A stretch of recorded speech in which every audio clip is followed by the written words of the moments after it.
16:5:24 പ്രഭാതമുരളി ബാബ്ദാദ മധുബൻ.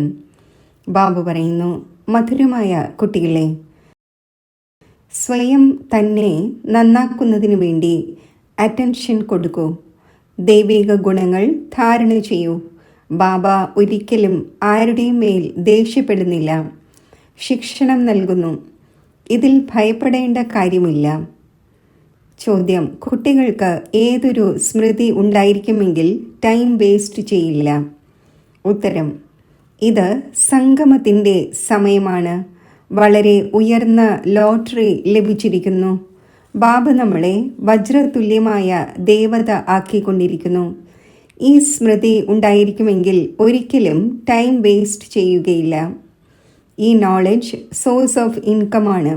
അതിനാൽ പഠനം ഒരിക്കലും മിസ്സാകരുത്. മായ ദേഹാഭിമാനത്തിൽ കൊണ്ടുവരുന്നതിന് ശ്രമിക്കും. എന്നാൽ നിങ്ങൾക്ക് ഡയറക്റ്റ് ബാബയുമായി യോഗം ഉണ്ടായിരിക്കുമെങ്കിൽ സമയം സഫലമാകും. ഓം ശാന്തി.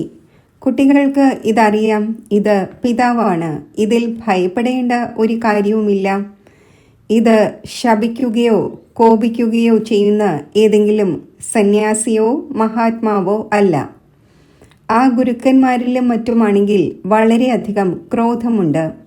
ശാപമൊന്നും തരാതിരിക്കുന്നതിനായി അവരെ മനുഷ്യർ ഭയപ്പെടുന്നു. ഇവിടെയാണെങ്കിൽ ഇങ്ങനെയുള്ള കാര്യമൊന്നുമില്ല. കുട്ടികൾക്ക് ഒരിക്കലും ഭയപ്പെടേണ്ട കാര്യമില്ല. ആരാണോ സ്വയം ചഞ്ചലമാകുന്നത് അവരാണ് പിതാവിനെ ഭയപ്പെടുന്നത്. ആ ലൗകിക പിതാവാണെങ്കിൽ കോപിക്കുകയും ചെയ്യുന്നു. ഇവിടെയാണെങ്കിൽ ബാബ ഒരിക്കലും കോപിക്കുകയോ മറ്റോ ചെയ്യുന്നില്ല. മനസ്സിലാക്കിച്ചു തരുന്നു. അഥവാ ബാബയെ ഓർമ്മിക്കുകയില്ലെങ്കിൽ വികർമ്മം വിനാശമാവുകയില്ല. തൻ്റെ തന്നെ ജന്മജന്മാന്തരങ്ങളിലേക്കായി നഷ്ടം ഉണ്ടാക്കും. ബാബ അറിവ് നൽകുന്നു, ഭാവിയിലേക്ക് നന്നാകുന്നതിനു വേണ്ടി. അല്ലാതെ ബാബ കോപിക്കുന്നതൊന്നുമില്ല. ബാബ മനസ്സിലാക്കിച്ചു തന്നുകൊണ്ടിരിക്കുന്നു. കുട്ടികളെ, സ്വയം തന്നെ നന്നാക്കുന്നതിനു വേണ്ടി ഓർമ്മയുടെ യാത്രയിൽ അറ്റൻഷൻ നൽകൂ. അതിനോടൊപ്പം ചക്രത്തെ ബുദ്ധിയിൽ വയ്ക്കൂ. ദൈവിക ഗുണം ധാരണ ചെയ്യൂ. ഓർമ്മയാണ് മുഖ്യം. പിന്നെ സൃഷ്ടി ചക്രത്തിൻ്റെ നോളജാണെങ്കിൽ വളരെ സിമ്പിളാണ്. അത് സോഴ്സ് ഓഫ് ഇൻകം ആണ്. എന്നാൽ അതിനോടൊപ്പം ദൈവിക ഗുണവും ധാരണ ചെയ്യേണ്ടതുണ്ട്. ഈ സമയത്ത് തീർത്തും ആസുരീയ ഗുണങ്ങളാണ്. ചെറിയ കുട്ടികളിലും ആസുരീയ ഗുണങ്ങളുണ്ട്.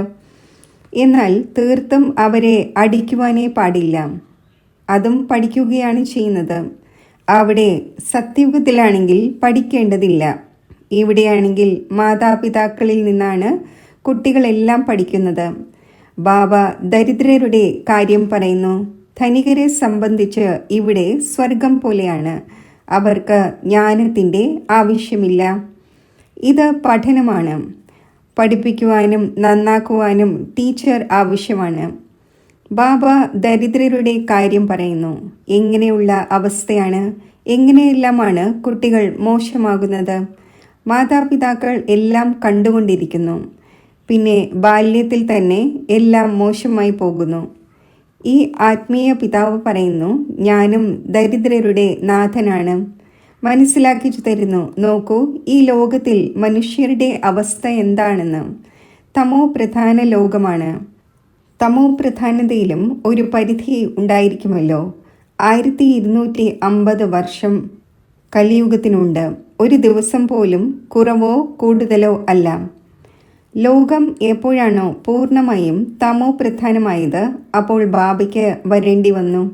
ബാബ പറയുന്നു, ഞാൻ ഡ്രാമയനുസരിച്ച് ബന്ധനസ്ഥനാണ്. എനിക്ക് വരേണ്ടി തന്നെ വരുന്നു. തുടക്കത്തിൽ എത്ര ദരിദ്രർ വന്നു, ധനികരും വന്നു. രണ്ടുപേരും ഒരുമിച്ച് ഇരിക്കുമായിരുന്നു. വലിയ വലിയ വീട്ടിലെ പെൺകുട്ടികളും ഓടി വന്നു.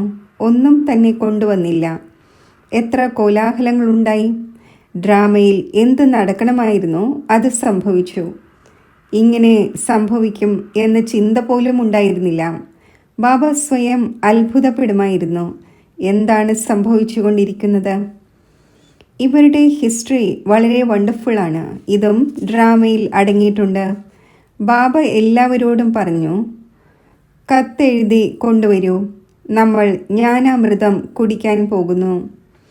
പിന്നെ അവരുടെ പതി വിദേശത്ത് നിന്നും വന്നു. അവർ പറഞ്ഞു, വിഷം തരൂ. ഇവർ പറഞ്ഞു, നമ്മൾ ജ്ഞാനാമൃതം കുടിച്ചിരിക്കുകയാണ്, വിഷം എങ്ങനെ തരാൻ സാധിക്കും? ഇതിനെക്കുറിച്ച് ഇവരുടെ ഒരു ഗീതമുണ്ട്. ഇതിനെ ചരിത്രം എന്ന് പറയുന്നു. ശാസ്ത്രങ്ങളിൽ പിന്നെ ശ്രീകൃഷ്ണൻ്റെ ചരിത്രം എഴുതിയിരിക്കുന്നു. ശ്രീകൃഷ്ണൻ്റെ കാര്യം ആയിരിക്കുക സാധ്യമല്ല. അപ്പോൾ ഇതെല്ലാം ഡ്രാമയിൽ അടങ്ങിയതാണ്. നാടകത്തിൽ ഇതെല്ലാം സംഭവിക്കുന്നു. കളി, വിനോദങ്ങൾ തുടങ്ങിയവയെല്ലാം. രണ്ട് പിതാവും പറയുന്നു, ഞാൻ ഒന്നും ചെയ്തില്ല, ഇത് ഡ്രാമയുടെ കളിയാണ് നടന്നുകൊണ്ടിരിക്കുന്നത്. ചെറിയ ചെറിയ കുട്ടികൾ വന്നു ചേർന്നു. ഇപ്പോൾ അവർ എത്ര വലുതായി! കുട്ടികളുടെ എത്ര വണ്ടർഫുള്ളായ പേരുകൾ സന്ദേശികളായ പുത്രിമാർ കൊണ്ടുവന്നു. പിന്നെ ആരാണോ അവരിൽ നിന്നും ഓടിപ്പോയത്, അവരുടെ പേരേയില്ല, വീണ്ടും പഴയ പേര് തന്നെയായി. അതിനാൽ ബ്രാഹ്മണരുടെ മാല ഉണ്ടാകുന്നില്ല. നിങ്ങളുടെ അടുക്കൽ യാതൊന്നുമില്ല. മുൻപ് മാല തിരിച്ചിരുന്നു, ഇപ്പോൾ നിങ്ങൾ മാലയിലെ മുത്താകുന്നു. അവിടെ ഭക്തി ഉണ്ടായിരിക്കുന്നില്ല. ഇത് മനസ്സിലാക്കേണ്ട നോളജാണ്, അതും സെക്കൻഡിൻ്റെ നോളജാണ്. പിന്നെ ആ ഒന്നിനെ ജ്ഞാനത്തിൻ്റെ സാഗരം എന്ന് പറയുന്നു. മുഴുവൻ സാഗരത്തെയും മഷിയാക്കിയാലും കാടിനെ പേനയാക്കിയാലും പൂർത്തിയാക്കുവാൻ സാധിക്കില്ല. എന്നിട്ടും സെക്കൻഡിൻ്റെ കാര്യമാണ്. അൽഫിനെ അറിഞ്ഞു കഴിഞ്ഞു എങ്കിൽ ബേ അഥവാ ചക്രവർത്തി പദം തീർച്ചയായും ലഭിക്കേണ്ടതാണ്.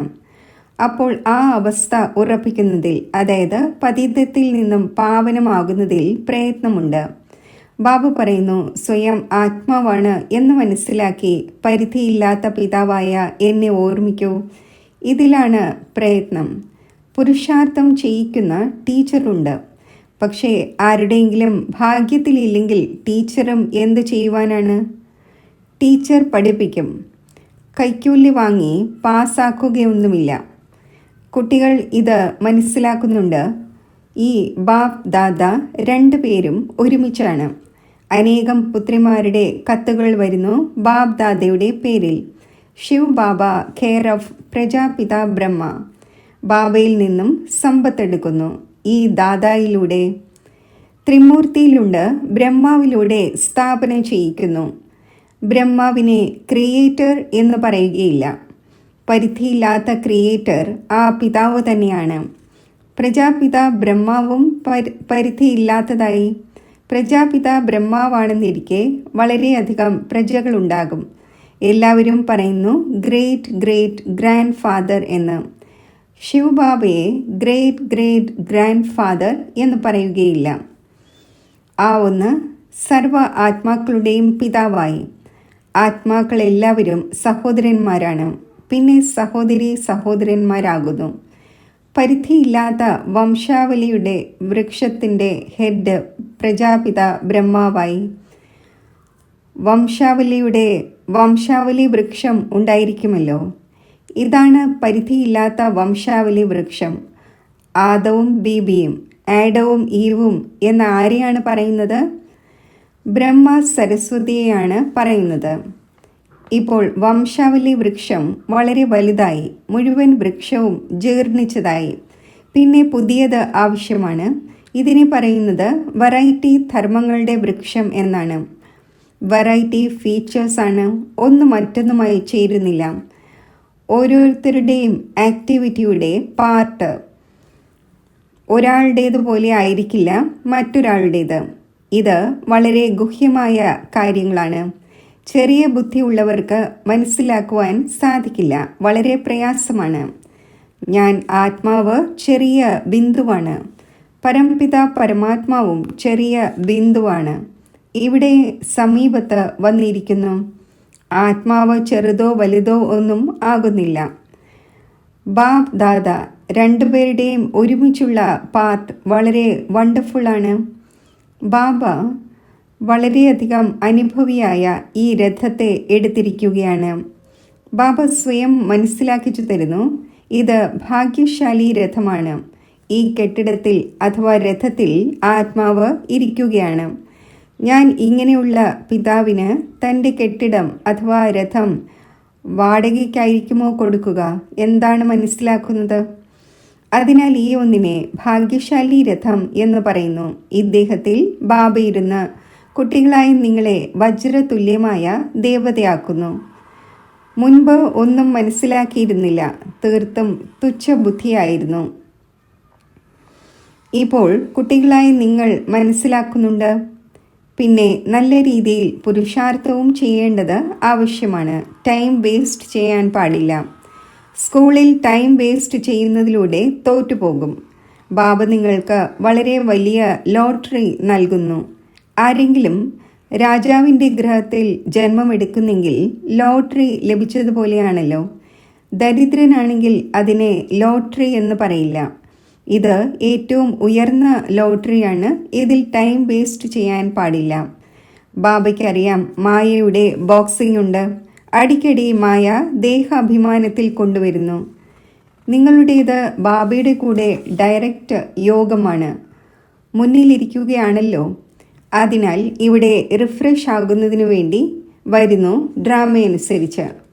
ബാബ പറയുന്നു, ഞാൻ നിങ്ങളെ എന്ത് മനസ്സിലാക്കിയിരിക്കുന്നോ അത് ധാരണ ചെയ്യണം. ഈ ജ്ഞാനവും നിങ്ങൾക്ക് ഇപ്പോൾ ലഭിക്കുന്നു. പിന്നെ പ്രായേണ ലോപിച്ചു പോകുന്നു. അനേകം ആത്മാക്കൾ ശാന്തിധാമത്തിലേക്ക് പോകുന്നു. പിന്നെ പകുതി കൽപ്പത്തിനു ശേഷം ഭക്തി മാർഗം ആരംഭിക്കുന്നു. പകുതി കൽപ്പമായി നിങ്ങൾ വേദശാസ്ത്രങ്ങൾ പഠിച്ചു വന്നു, ഭക്തി ചെയ്തു വന്നു. ഇപ്പോൾ മുഖ്യമായ കാര്യം മനസ്സിലാക്കിച്ചു തരുന്നു. നിങ്ങൾ ബാബയെ ഓർമ്മിക്കൂ. എങ്കിൽ ജന്മജന്മാന്തരങ്ങളിലെ വികർമ്മം വിനാശമാകും. ഈ നോളജ് സോഴ്സ് ഓഫ് ഇൻകം ആണ്. ഇതിലൂടെ നിങ്ങൾ പദമാപദം ഭാഗ്യശാലിയാകുന്നു, സ്വർഗത്തിൻ്റെ അധികാരിയാകുന്നു. അവിടെയാണെങ്കിൽ എല്ലാ സുഖവുമുണ്ട്. ബാബ ഓർമ്മ വരുത്തുന്നു, നിങ്ങൾക്ക് സ്വർഗത്തിൽ എത്ര അപാര സുഖം നൽകി. നിങ്ങൾ വിശ്വത്തിൻ്റെ അധികാരിയായിരുന്നു, പിന്നെ എല്ലാം പാഴാക്കി. നിങ്ങൾ രാവണൻ്റെ അടിമയായി. രാമൻ്റെയും രാവണൻ്റെയും എത്ര വണ്ടർഫുൾ കളിയാണിത്. ഇത് വീണ്ടും ഉണ്ടാകും. അനാദിയായി മുൻകൂട്ടി തയ്യാറാക്കപ്പെട്ട കളിയാണ്. സ്വർഗത്തിൽ നിങ്ങൾ എവർ ഹെൽത്തിയും വെൽത്തിയും ആയിരിക്കുന്നു. ഇവിടെ മനുഷ്യനെ ഹെൽത്തിയാക്കുന്നതിനായി എത്ര ചിലവ് ചെയ്യുന്നു, അതും ഒരു ജന്മത്തേക്ക് വേണ്ടി. നിങ്ങളെ പകുതി കൽപ്പത്തേക്ക് എവർ ഹെൽത്തി ആക്കുന്നതിന് എന്ത് ചിലവാണ് ഉണ്ടാകുന്നത്? ഒരു നയാ പൈസ പോലും ഇല്ല. ദേവതമാർ എവർ ഹെൽത്തി ആണല്ലോ. നിങ്ങൾ ഇവിടെ വന്നിരിക്കുകയാണ് എവർ ഹെൽത്തി ആകുന്നതിനായി. ഒരു ബാബയ്ക്കല്ലാതെ സർവരെയും എവർ ഹെൽത്തി മറ്റാർക്കും ആക്കുവാൻ സാധിക്കില്ല. നിങ്ങളിപ്പോൾ സർവഗുണ സമ്പന്നം ആയിക്കൊണ്ടിരിക്കുന്നു. ഇപ്പോൾ നിങ്ങൾ സംഗമത്തിലാണ്. ബാബ നിങ്ങളെ പുതിയ ലോകത്തിൻ്റെ അധികാരിയാക്കിക്കൊണ്ടിരിക്കുന്നു. ഡ്രാമ പ്ലാൻ അനുസരിച്ച് ബ്രാഹ്മണൻ ആകാത്തത് വരെയും ദേവതയാകുവാൻ സാധിക്കില്ല. പുരുഷോത്തമ സംഗമയുഗത്തിൽ ബാബയിൽ നിന്നും പുരുഷോത്തമർ ആകാൻ വരാത്തത് വരെയും ദേവതയാകാൻ സാധിക്കില്ല. ശരി, ഇന്ന് ബാബ ആത്മീയ ഡ്രില്ലും പഠിപ്പിച്ചു, നോളജും കേൾപ്പിച്ചു, കുട്ടികൾക്ക് മുന്നറിയിപ്പും നൽകി. അലംഭാവം കാണിക്കരുത്, തലകീഴായത് സംസാരിക്കുകയും അരുത്. ശാന്തിയിലിരിക്കൂ, ബാബയെ ഓർമ്മിക്കൂ. ശരി, മധുരമധുരമായ വളരെ കാലം വേർപിരിഞ്ഞ ശേഷം തിരിച്ചു കിട്ടിയ കുട്ടികൾക്ക് മാതാവും പിതാവുമായ ബാബ് ദാദയുടെ സ്നേഹസ്മരണകൾ. Good morning. ആത്മീയ പിതാവിൻ്റെ ആത്മീയ കുട്ടികൾക്ക് നമസ്തേ. ധാരണയ്ക്കുള്ള മുഖ്യസാരം: വികർമ്മം വിനാശമാക്കി സ്വയം തന്നെ നന്നാക്കുന്നതിനായി ഓർമ്മയുടെ യാത്രയിൽ പൂർണ്ണ അറ്റൻഷൻ നൽകണം. ദൈവിക ഗുണം ധാരണ ചെയ്യണം. ദേവത ആകുന്നതിനായി സംഗമയുഗത്തിൽ പുരുഷോത്തമരാകാനുള്ള പുരുഷാർത്ഥം ചെയ്യണം. അലംഭാവത്തിൽ തൻ്റെ ടൈം വേസ്റ്റ് ചെയ്യരുത്. വരദാനം: ജ്ഞാനത്തിൻ്റെ ശ്രേഷ്ഠ ഖജനാവുകളെ മഹാദാനിയായി ദാനം നൽകുന്ന മാസ്റ്റർ ജ്ഞാനസാഗരമായി ഭവിക്കട്ടെ. ഏതുപോലെ ബാബ ജ്ഞാനസാഗരമാണോ, അതേപോലെ മാസ്റ്റർ ജ്ഞാനസാഗരമായി സദാ മറ്റുള്ളവർക്ക് ജ്ഞാനദാനം നൽകിക്കൊണ്ടിരിക്കൂ. ജ്ഞാനത്തിൻ്റെ എത്ര ശ്രേഷ്ഠ ഖജനാവ് കുട്ടികളായ താങ്കളുടെ അടുക്കലുണ്ട്. ആ ഖജനാവിനാൽ നിറഞ്ഞവരായി ഓർമ്മയുടെ അനുഭവങ്ങൾ കൊണ്ട് മറ്റുള്ളവരുടെ സേവനം ചെയ്യൂ. ഏതെല്ലാം ഖജനാവുകൾ ലഭിച്ചോ അതിനെ മഹാദാനിയായി ദാനം ചെയ്തുകൊണ്ടിരിക്കൂ. കാരണം ആ ഖജനാവ് എത്ര ദാനം ചെയ്യുമോ അത്രയും കൂടുതൽ വർദ്ധിച്ചുകൊണ്ടിരിക്കും.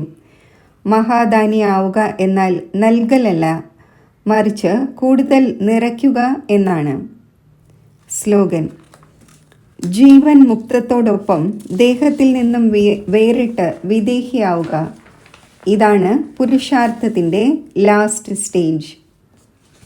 മാതേശ്വരിജിയുടെ മധുര മഹാവാക്യം: ഗുപ്ത വേഷധാരിയായ പരമാത്മാവിൻ്റെ മുന്നിൽ കന്യകമാരുടെ മാതാക്കളുടെ സന്യാസം.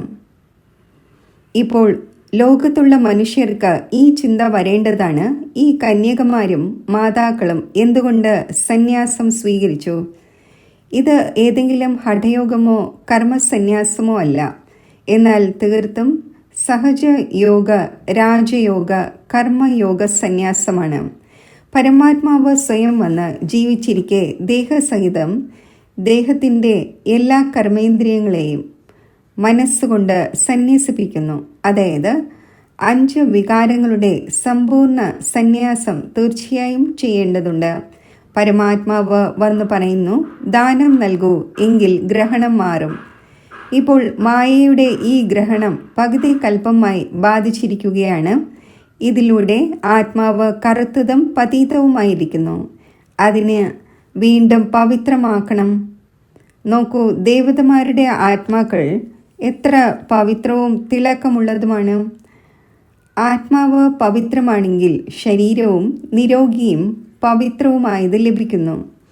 എന്നാൽ ഈ സന്യാസവും സാധ്യമാകുന്നത് ആദ്യം ചില വസ്തുക്കൾ ലഭിക്കുമ്പോഴാണ്. ദരിദ്രൻ്റെ ബാലകൻ ധനികൻ്റെ മടിത്തട്ടിൽ പോകുമ്പോൾ തീർച്ചയായും ചിലത് കണ്ടിട്ടാണ് മടിത്തട്ട് സ്വീകരിക്കുന്നത്. എന്നാൽ ധനികൻ്റെ ബാലകന് ദരിദ്രൻ്റെ മടിത്തട്ടിലേക്ക് പോകുവാൻ സാധിക്കുകയില്ല. അപ്പോൾ ഇവിടെ ഇത് ഏതെങ്കിലും അനാഥ ആശ്രമമല്ല. ഇവിടെയാണെങ്കിൽ വളരെ വളരെ ധനികരും കുലീനരുമായ മാതാക്കളും കന്യകമാരുമുണ്ട്. ലോകത്തുള്ളവർ ഇപ്പോഴും അവർ വീട്ടിലേക്ക് മടങ്ങി വരാൻ ആഗ്രഹിക്കുന്നു. എന്നാൽ ആ മായാവി ധനവും പദാർത്ഥങ്ങളും, അതായത് സർവംശ സന്യാസം ചെയ്യാൻ തക്കവണ്ണം ഇവർ എന്താണ് പ്രാപ്തമാക്കിയത്? അപ്പോൾ തീർച്ചയായും അതിനേക്കാൾ അവർക്ക് കൂടുതൽ സുഖത്തിൻ്റെയും ശാന്തിയുടെയും പ്രാപ്തിയുണ്ടായി. അതിനാലാണ് അവർ ആ ധനത്തെയും പദാർത്ഥത്തെയും തൊഴിച്ചു കളഞ്ഞത്. ഇതുപോലെ ഗോപീചന്ദ് രാജാവ് അഥവാ മീര റാണിയുടെ പദവി അഥവാ രാജപദവിയുടെ സന്യാസം ചെയ്തു. ഇത് ഈശ്വരീയ അതീന്ദ്രിയ അലൗകിക സുഖമാണ്. ഇതിനു മുന്നിൽ ആ ലൗകിക പദാർത്ഥങ്ങൾ തുച്ഛമാണ്. അവർക്ക് ഇതറിയാം.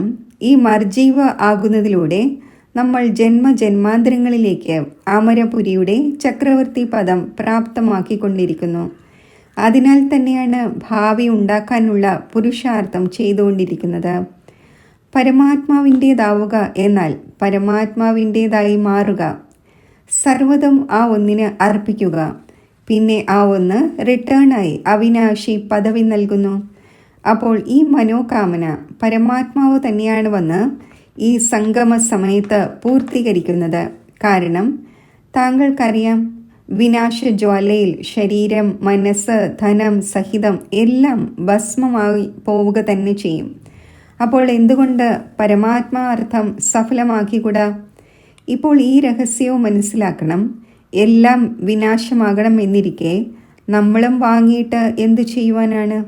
നമുക്ക് ഏതെങ്കിലും സന്യാസിമാരെ പോലെ, മണ്ഡലേശ്വരനെ പോലെ ഇവിടെ കൊട്ടാരം നിർമ്മിച്ച് ഇരിക്കേണ്ടതില്ല.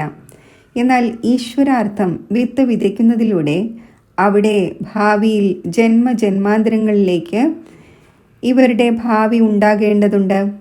ഇത് ഗുപ്ത രഹസ്യമാണ്. പ്രഭു ദാതാവാണ്. 1 നൽകിയാൽ 100 നേടാം. എന്നാൽ ഈ ജ്ഞാനത്തിൽ ആദ്യം സഹിക്കേണ്ടി വരും. എത്രത്തോളം സഹിക്കുമോ അത്രയും അന്തിമത്തിൽ പ്രഭാവമുണ്ടാകും. അതിനാൽ ഇപ്പോൾ മുതൽ പുരുഷാർത്ഥം ചെയ്യൂ. ശരി. ഓം ശാന്തി.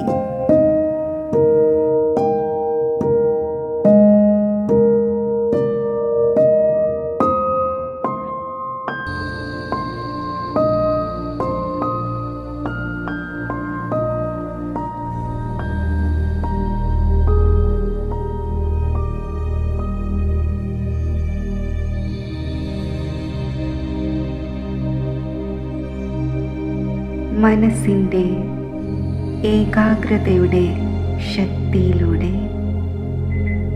ഞാൻ ഈ ശബ്ദത്തിൻ്റെ ലോകത്തിൽ നിന്നും ഉപരി ആവുകയാണ്. അതിസൂക്ഷ്മ ജ്യോതിർബിന്ദു സ്വരൂപമായ ഞാൻ ആത്മാവ് ഒരു സെക്കൻഡിൽ ശബ്ദത്തിനുപരിയായ എൻ്റെ സ്വീറ്റ് സൈലൻസ് ഹോമിൽ എത്തിച്ചേരുകയാണ്.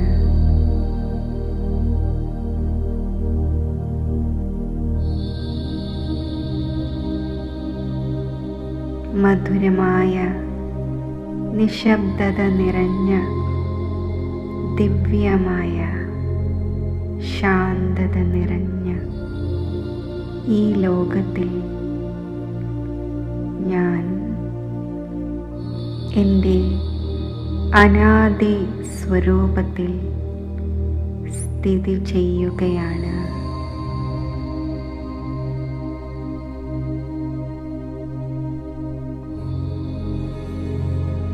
എൻ്റെ മാതാവും പിതാവുമായ ശിവപരമാത്മാവിൻ്റെ സമീപത്ത് പരമാത്മാ ഛത്രഛായയിൽ ആ ദിവ്യ പ്രേമത്തിൻ്റെ പരിപാലനയിൽ അതീന്ദ്രിയ സുഖമയ സ്ഥിതിയിൽ ലയിച്ചിരിക്കുകയാണ്.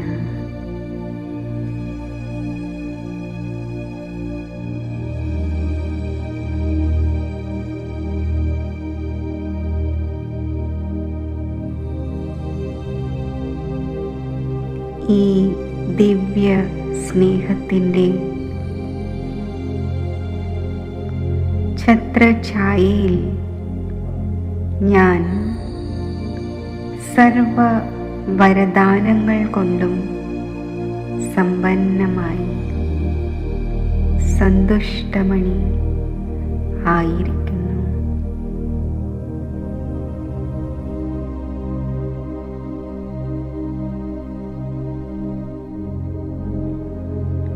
എന്നിൽ നിന്നും സന്തോഷത്തിൻ്റെ അലകൾ നാനാഭാഗത്തും വ്യാപിക്കുകയാണ്.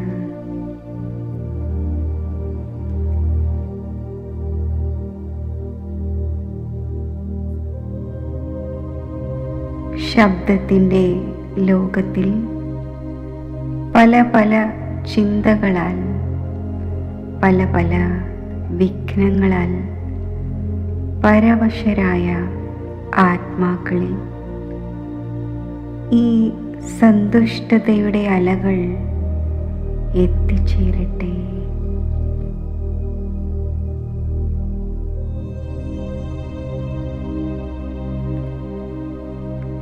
പരിപാവനമായ ഈശ്വര സ്നേഹത്തിൻ്റെയും സന്തോഷത്തിൻ്റെയും ഈ കിരണങ്ങൾ അവരുടെ ആത്മാവിനെ സ്പർശിച്ച് അവരെയും സന്തുഷ്ടമണിയാക്കി മാറ്റട്ടെ.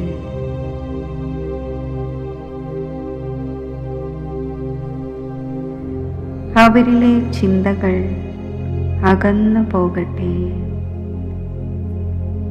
പരമാത്മാ സ്നേഹസ്പർശം അവരിലും ഈശ്വരീയ സ്നേഹത്തിൻ്റെ ദിവ്യ അനുഭവം വരുത്തട്ടെ.